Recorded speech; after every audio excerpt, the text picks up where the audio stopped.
आपको बताते चले कि अखिल भारतीय उद्योग व्यापार मंडल व्यापारियों का एकमात्र संगठन है जो व्यापारियों के हित के लिए सदैव शासन प्रशासन के सामने पहली पंक्ति में खड़ा रहता है। इसी क्रम में आज प्रदेश मंत्री हिमांशु मालवीय व क्षेत्रीय प्रभारी अमर बहादुर सिंह के दिशा निर्देशन में जिला प्रभारी प्रवींद्र भालोटिया एवं जिला अध्यक्ष विजय प्रधान के नेतृत्व में सिविल लाइन स्थित होटल में अवैध क्षेत्र बैठक का आयोजन किया गया, जिसमें प्रदेश भर के व्यापारी नेताओं ने अपनी उपस्थिति दर्ज कराई। वॉइस ऑफ शौर्य से रोशनी की रिपोर्ट। इस तरीके का कार्यक्रम और क्या व्यापार क्या आगामी क्या योजना? 3 सितंबर 2026 संगठन का 33वां स्थापना दिवस है। प्रदेश की राजधानी लखनऊ में स्वदेशी व्यापारी कुंभ आयोजित हो रहा है। आज तक उत्तर प्रदेश के इतिहास में जो भी बड़ी रैलियां हुई हैं, सन 2000 से लेकर के और 2018 तक 1 दर्जन से अधिक रैलियां हुई हैं जो हम लोगों ने आयोजित की हैं। आखिरी रैली 2018 में थी। 8 साल के बाद फिर से व्यापारी कुंभ का आयोजन वहाँ पर किया जा रहा है लखनऊ में।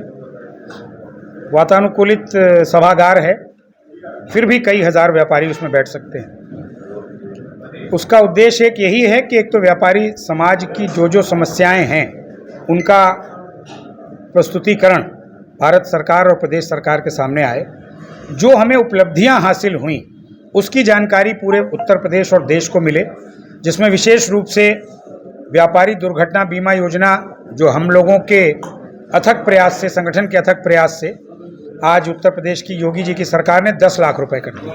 अगर दुर्घटना में किसी व्यापारी की मृत्यु होती है तो उसको 10 लाख रुपए का मुआवजा सरकार से मिलता है। उसी प्रकार उद्योग और व्यापार बंधु की बैठकें नियमित हर महीने होना और उसमें व्यापार और उद्योग जगत की समस्याओं का समाधान। तीसरा एक बड़ा विषय था, मायावती की सरकार में, मुलायम सिंह जी की सरकार में बहुत बार कानून व्यवस्था की स्थिति बहुत खराब होती थी, हम सब ने देखी है। तो उससे निपटने के लिए ये था कि हर महीने पुलिस के साथ संवाद अच्छा हो। हम लोग मांग कर रहे थे कि एक व्यापारी सुरक्षा प्रकोष्ठ का गठन किया जाए। गठन तो 2016 में अखिलेश जी की सरकार में हुआ, लेकिन उसका सही स्वरूप और क्रियान्वयन वो योगी आदित्यनाथ जी की सरकार में 2017 से प्रारंभ हुआ। आज हर जनपद में हर महीने एडिशनल एसपी स्तर पर व्यापारी सुरक्षा प्रकोष्ठ की बैठक होती है। और अंततः गत्वा हमारी एक मांग चल रही थी 2002 से कि जैसे शिक्षक दिवस है, बाल दिवस है, मजदूर दिवस है, व्यापारी के लिए भी व्यापारी दिवस होना चाहिए।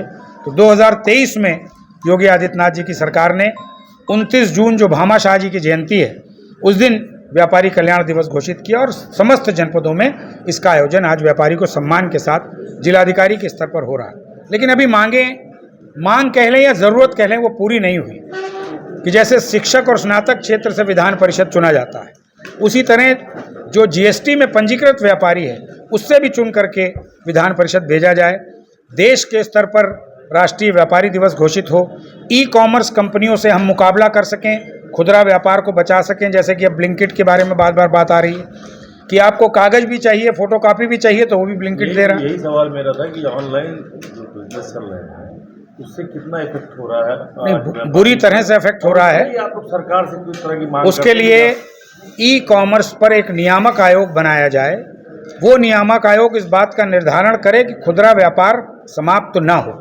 इस पर बातचीत लगातार चल रही है, चाहे वो वाणिज्य मंत्री हैं, चाहे वो प्रधानमंत्री जी तक ये विषय हम लोगों के माध्यम से पहुंच रहा है। इसी को ध्यान में रखते हुए स्वदेशी व्यापारी मंच का गठन किया गया है कि अगर प्रदेश स्तर पर किसी समस्या का समाधान नहीं हो पा रहा तो राष्ट्रीय स्तर पर तमाम उद्योग जगत, तमाम व्यापारी संगठन मिल करके उस स्वदेशी व्यापारी मंच के माध्यम से उस बात को प्रधानमंत्री तक पहुंचाएंगे।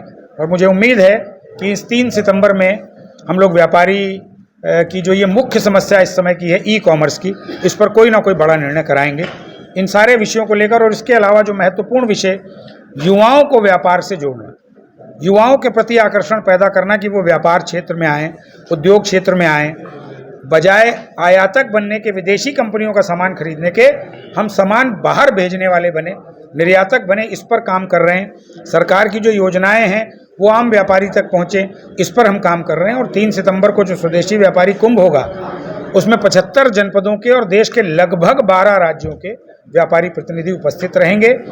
एक नया इतिहास, एक नई तारीख हम 3 सितंबर को लिखेंगे, जिसकी जानकारी आप सबको देंगे।